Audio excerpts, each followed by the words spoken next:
Olá, Marie Batia. Mais uma vez estamos aqui para estudarmos a Palavra de Deus. E a Palavra de Deus são as instruções de Deus ou a Torá de Deus, que nós consideramos de Gênesis a Apocalipse, porque Torá significa instruções. Dentro das instruções de Deus nós temos os primeiros 5 livros que são a Torá de Moisés.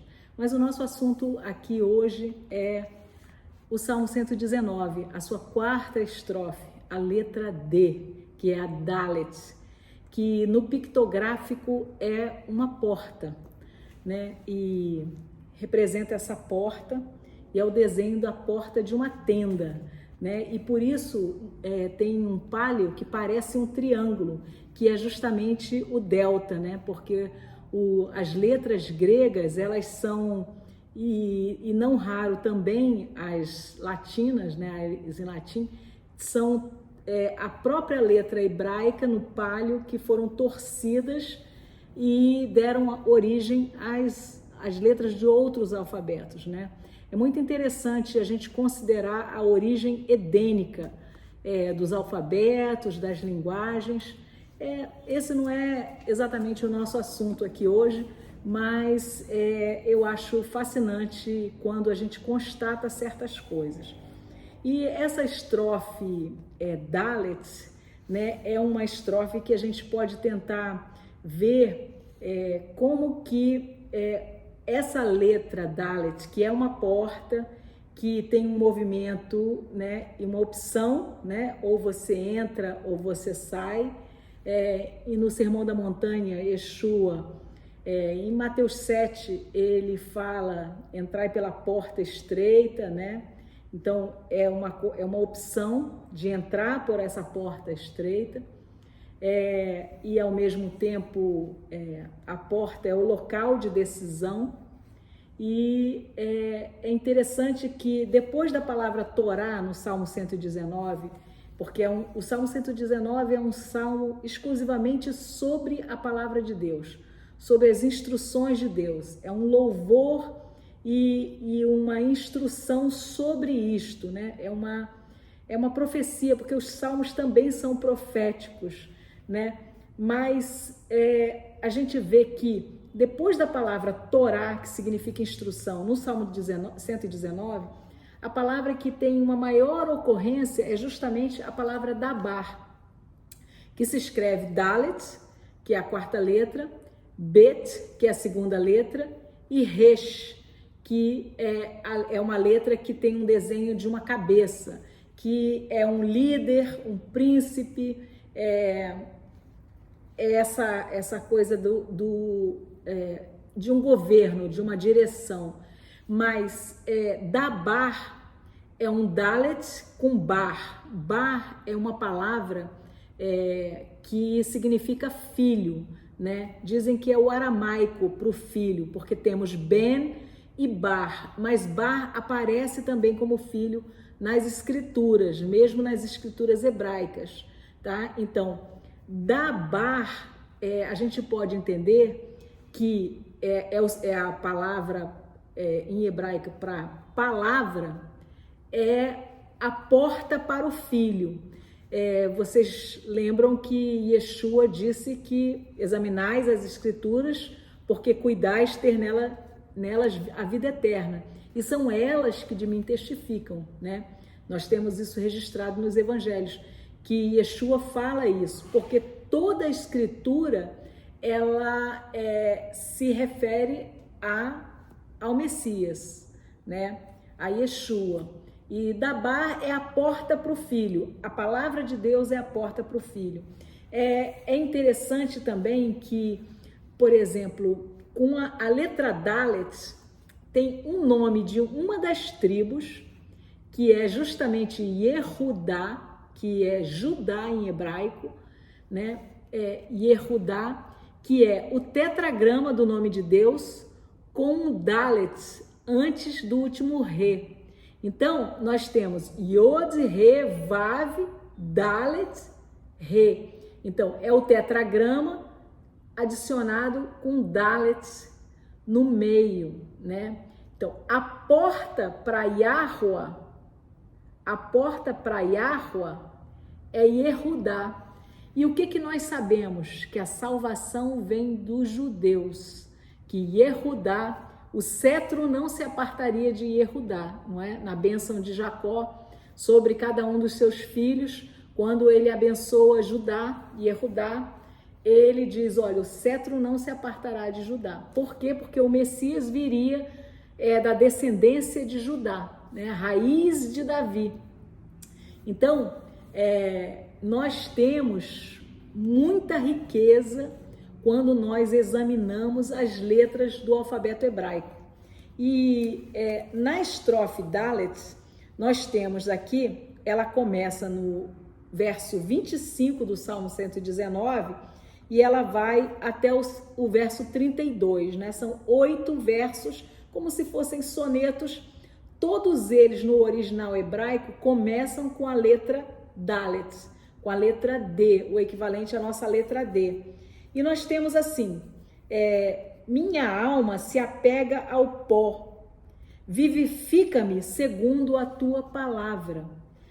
Ou seja, na verdade, nós temos uma natureza do pó e a nossa natureza humana carnal, que é do pó, e nós também somos seres espirituais, em quem foi soprado o fôlego de vida, né? Feitos à imagem, né? Imagem no sentido de sombra do caráter do Criador, do Todo-Poderoso. Então, ele soprou o fôlego dele em nós e fomos moldados do barro, uma natureza da terra e uma natureza do céu. E a nossa natureza espiritual, ela tem sede espiritual, das coisas espirituais. E o que preenche a sede espiritual? É a palavra de Deus. A palavra de Deus é que preenche a nossa sede espiritual. É o que nos vivifica espiritualmente. A nossa alma, sem as coisas espirituais, ela se apega ao pó, aquilo que é terreno, né? Nós não perdemos a visão daquelas coisas que são do alto, eternas, né? Então, é isso que está dizendo aqui nesse primeiro verso, verso 26. Eu declararei meus caminhos, eu declarei os meus caminhos e tu me ouvistes. Ensina-me os teus estatutos, os teus ruquins. Aqui, na verdade, fala de confissão, né? Olha, eu confesso para ti como eu tenho andado, eu quero andar e eu desejo andar, e até onde eu percebo, eu estou andando aqui. E eu converso contigo sobre esse meu caminhar, né? E ele então clama e dizendo, ó, tu me ouvistes, então ensina-me os teus estatutos, né? Essa palavra ruquim, estatutos, geralmente ela é explicada, os estatutos do Criador são as coisas que, para as quais os entendidos, os sábios que discutem as letras, eles dizem, olha, essas são as coisas para as quais nós não encontramos uma explicação racional, lógica. Esses são estatutos. Você tem que fazer, mas a gente não percebe, não entende direito o porquê desses estatutos. Uma dessas coisas era a novilha vermelha, por exemplo. Por que alguém que era puro, já purificado, uma novilha vermelha totalmente pura, queimada para fazer as cinzas, para água purificadora que purificava alguém quando alguém precisasse tocar um morto. Alguém limpo, a novilha limpa, mas tocou nas cinzas, ficava impuro. E eles não entendiam. É claro que isso é sombra do Messias, né? A novilha vermelha. Mas isso não é nosso assunto hoje. Mas ruquim são essas instruções para as quais eles não viam uma explicação que lhes fosse lógica, que lhes fosse inteligível, né? 27. Faz-me compreender o caminho dos teus preceitos. Aqui é outra palavra em hebraico, pikud, né? Assim eu falarei das tuas obras maravilhosas, né? Então, eu falarei das tuas obras palau, na verdade, separadas, né? Que tu distintas, que tu distingues, né? Quando algo é separado para uma função ou propósito, Kodesh, né? Algo é separado, santificado, separado para uma função. Quando algo Deus separa ou faz distinção, olha, ele fez distinção a partir da quarta praga, ele fez distinção entre o povo de Israel, que estava lá em Goshen, e o povo do Egito, que não estava em Goshen. Essa fazer distinção é esse palau, tá? Então aqui, tuas obras distintas, né? Que tu distingues, que são distintas. 28. Meu ser derrete com o pesar, fortalece-me de acordo com a tua dabar, com a tua palavra, né? Remove de mim o caminho, o derek, da mentira, e outorga-me a tua Torá com favor. Presenteia-me a tua Torá. Esse Hanan, né? De Ren, de graça. O caminho da mentira, a palavra em hebraico para mentira é sheker. É interessante que Emet, que é a palavra para verdade, que a gente vai ver em seguida aqui, é Aleph, Mem, Tav. É a primeira letra, a última letra e o Mem no meio, que é uma letra do meio. As letras estão na ordem correta e elas são equilibradas. Então, a verdade em hebraico, ela tem a ver com ordem e com esse equilíbrio, essa divisão correta. E a mentira, sheker, Shim, Kuf, Resh, as letras estão todas fora de ordem, desordenadas, misturadas, sem lógica, sem sequência. É mentira. Então, quando o código está totalmente errado, é mentira. Porque a verdade tem um código ordenado e certo, né? É bem interessante assim, quando a gente vai examinando os níveis de comunicação que nós temos, né? Que Deus nos dá. 29. Remove de mim o caminho da mentira e outorga-me a tua Torá com favor, ou presenteia-me com a tua Torá. 30. Eu escolhi o caminho da fidelidade, da verdade, da emuná, da fé. Mas fé aqui não é uma fé mental, é da verdade, da fidelidade, dessa ação correspondente. Teus mishpatim, teus mandamentos, eu tenho colocado diante de mim. Então, quando eu escolho o caminho da fidelidade, cada um das ordenanças, dos mandamentos, aquilo que está na palavra, eu coloco diante de mim e considero isso como o meu trajeto, né? É uma escolha. 31. Eu me prendo aos teus testemunhos. Ó Yahweh, não me ponhas a vergonha.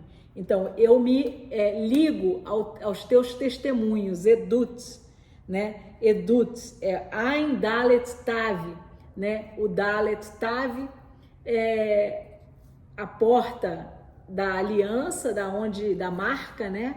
Da aliança, e é o olho, o olhar da porta, ou que leva à porta da aliança, é a testemunha, né? A testemunha no pictórico, né? Então, não me envergonhes, mas por quê? Porque a verdade e as testemunhas são perseguidas, não raro são rejeitadas. Yeshua, no Sermão da Montanha, ele fala isso também, né? Olha, perseguiram a mim, vão perseguir a vocês também, mas considerem-se bem-aventurados, contentes, felizes, porque isso é um sinal que vocês estão no caminho certo, né? Parafraseando aqui, né? Porque a verdade é perseguida. E aí o último versículo: eu correrei para o caminho, Derek, dos teus mandamentos, mitzvot, quando tu alargares o meu coração, o meu leve. o meu coração. Então nós temos aqui nessa estrofe coisas lindas e importantes que nos são ditas, né?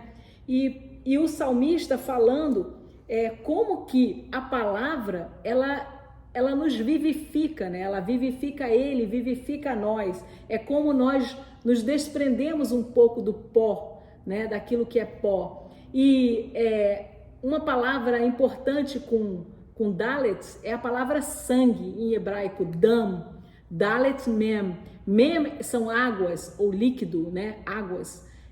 E Dalet, a porta das águas é o sangue. A porta das águas é o sangue. E Adam é o Aleph, Dalet, Mem.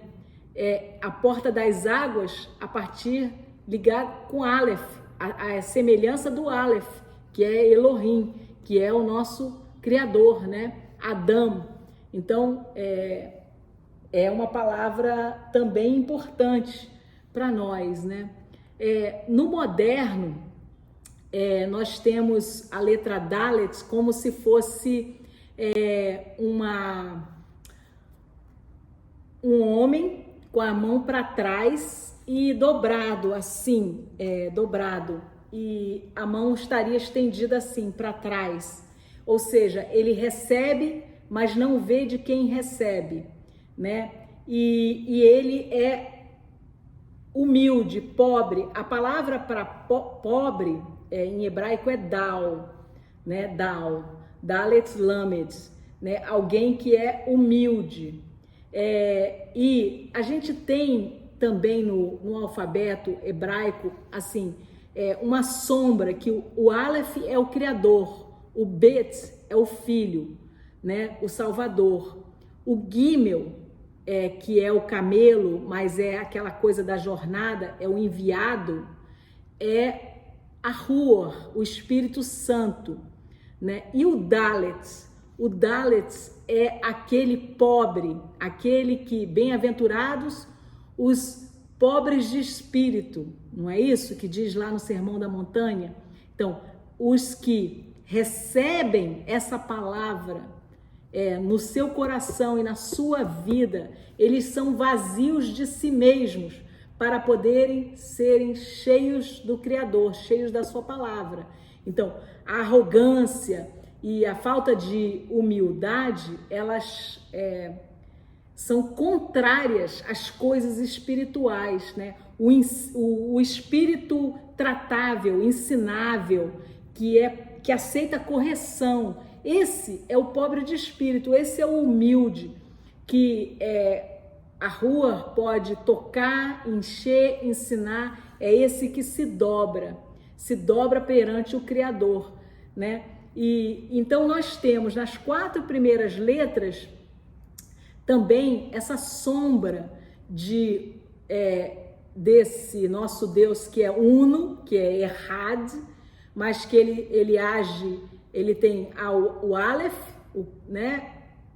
O Altíssimo, o Ben, através de quem ele atua nesse mundo, o Salvador, a Rua, que quando o Ben subiu, ele enviou a Rua para nos conduzir a toda a verdade, nos convencer do pecado, da justiça e do juízo, como está escrito, né? E o Dalet é ao mesmo tempo, a porta do nosso coração, quando nós humildemente nós nos dobramos perante aquele que tudo pode, o Todo-Poderoso, porque o fato é que nós temos hoje a escolha de nos rendermos ao Criador, nos dobrarmos a Ele, porque queremos, porque escolhemos. Mas há a opção de escolher um outro caminho, a outra árvore, e rejeitar o presente, a salvação, o caminho estreito. Mas um dia, quando Ele voltar como juiz, cada um vai receber o prêmio que escolheu. E todo joelho se dobrará e toda língua confessará. Ou seja, a verdade, ela é inescapável e a justiça, ela rejeita a mentira, né? E o que acontece é o seguinte: a gente se dobra porque a gente quer, porque a gente deseja, porque a gente quer ser preenchido, ou no juízo nós nos dobraremos e receberemos aquilo que escolhemos. Se escolhermos rejeitar o Criador, né, nós seremos rejeitados, não estaremos com Ele, né? Quem o rejeitar, né? Então, tem uma outra coisa, a palavra Dalet, Dalet Tav, Dat, significa religião, né? A porta da aliança. A porta da aliança é a palavra bíblica para religião. Nas escrituras, religião não é denominação. Religião é uma porta. E o que Yeshua falou? Eu sou a porta das ovelhas. Quem entrar por mim, né, chega na aliança. Ninguém vem ao Pai senão por mim. Ele é essa porta, e o Tav, que é a cruz, Dat, né? Então, isso é muito rico, é muito importante. O Criador, ele não fundou denominação, ele não estabeleceu religiões, religiosidades múltiplas, né? As coisas dele são simples, diretas. Sempre o alvo foi o nosso coração, porque os mandamentos, né, eles começam no coração. Não cobiçarás, é uma coisa do coração. A cobiça, né, é uma coisa do coração. Então, quando o Criador diz para não fazermos, né, ele está preocupado com o nosso coração. E os assassinatos, onde eles começam? No coração. Começam no coração. Todo o pecado começa no coração. Então, sobre tudo que se deve guardar, guarda o teu coração, diz lá em Provérbios, porque dele provém as fontes de vida, né? Então, é importante nós não perdermos de vista que a Escritura e o nosso Messias, eles têm uma cultura própria que precisa ser entendida no seu contexto original, para que, ao invés de nós caminharmos para imitar o Messias naquilo que ele viveu e naquilo que ele foi, e assim sermos feitos imagem e semelhança dele, nós criarmos para nós mesmos um Deus à nossa própria imagem e semelhança, o que é uma loucura, né? O que é uma loucura. É bem interessante também isso. Além disso, o alfabeto hebraico são 22 letras. Essas letras, como eu falei no primeiro vídeo do Aleph, se você não assistiu, está lá gravado, né? O Aleph é uma letra composta. Por quê? Porque é como se fosse um Vav, né? Que é um traço assim, com 2 iods, um acima e um abaixo, né? Que é a mãozinha. O iod, que é a 10ª letra, é a menor letra, ela está em todos os nomes que são importantes para o Criador, né? Ela está em Israel, ela está em Jerusalém, ela está em Yeshua, ela está em Yahua, ela está em Yehudá, né? Todas começam com Yod, né? Então, mas o Aleph, ela tem 2 Yods e é uma letra composta, né? O Dalet é uma letra simples, ela não é composta, né? O Dalet no moderno, ela não é composta por outras letras, né? E existem no alfabeto, nas 22 letras, 7 letras simples e as demais são letras compostas. O Dalet é uma das letras simples. Agora, é interessante que 22 dividido por 7 dá o número de pi, que é uma circunferência, o que mostra que é a fórmula, né, a constante da circunferência, né, 3,14, uma constante matemática, né, o que mostra que o hebraico ele não é linear, ele é um círculo, ele é circular, ele é maravilhoso, e assim, não é uma coisa simplesmente da terra, ele veio do céu para nós, né? Por isso que ele é tão complexo, tão maravilhoso. E hoje, como está profetizado por Daniel, né, que o crescimento, o conhecimento cresceria, né? Que as pessoas passariam a viajar para cá e para lá e aumentariam em conhecimento, em ciência. Hoje nós temos todas as ferramentas para ter acesso a essas ferramentas, a esse estudo, né? E buscarmos conhecer e, uma vez aprendendo, compartilhar, porque a direção é: lança teu pão sobre as águas, porque ao cabo de muitos dias ele voltará para ti, né? E é isso que é o meu chamado, eu exercito fazer, mas todos nós somos convidados a aprender e a compartilhar aquilo que nós aprendemos, né? E assim eu me despeço. Essa é a quarta estrofe do Salmo 119, a letra Dalet, né? É maravilhoso, muita coisa maravilhosa, a gente poderia ainda expandir, mas vamos indo um passinho de cada vez. E assim eu me despeço dizendo: Shalom, estudem suas Bíblias, porque é nela, na Bíblia, que nós encontramos vida eterna e vida abundante. Shalom.